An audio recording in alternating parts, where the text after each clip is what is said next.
Hello, everyone. I'm Adam with D&D Beyond, and thank you for joining me for another dev update and community Q&A session. I apologize for being late. I was rushing from other meetings, had to get everything set up.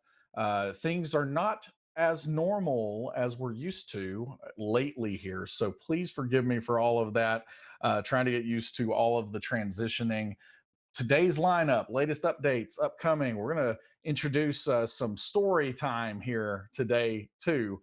We're going to do pop talk as well. Ask me anything. As always, we're going to try to focus as much on questions as we possibly can today. If you have a pop talk topic, which is where any kind of topic out there in the world, you can throw that into chat with preface it with pop, and those are going to get collected and we will vote on which one I'm going to talk about for 3 to 5 minutes.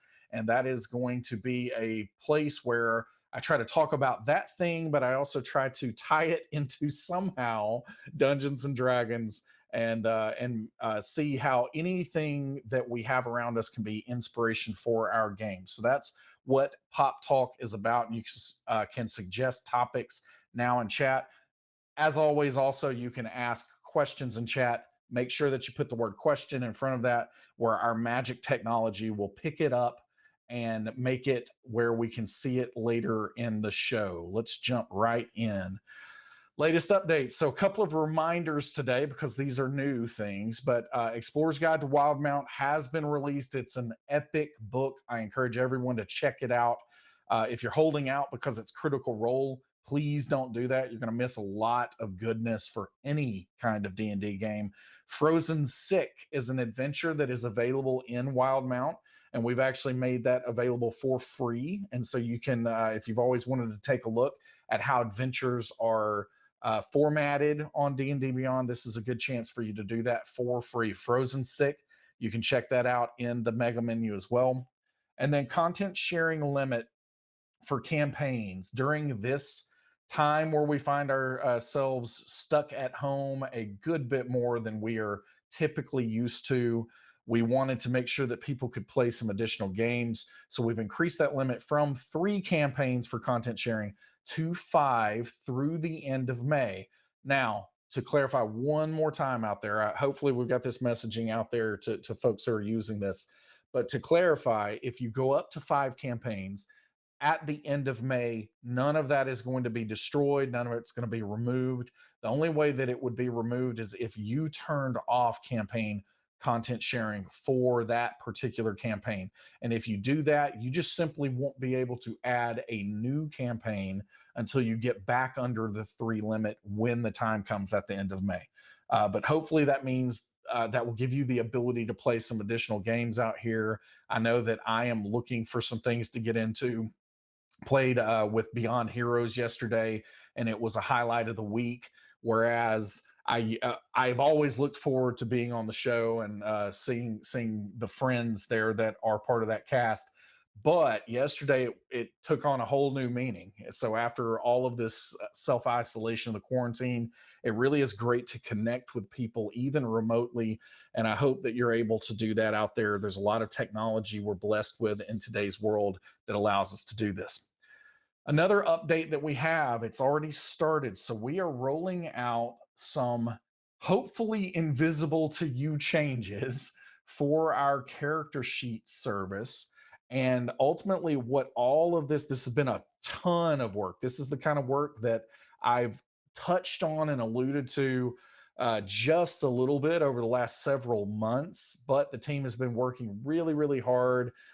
We saw a lot of this come to a head when we experienced a couple of outages in January, but the team's been working very, very hard to stabilize our character service. It's a great thing that this work has been going on because the number of people who are using D&D Beyond, especially these last 2 or 3 weeks, has just completely skyrocketed.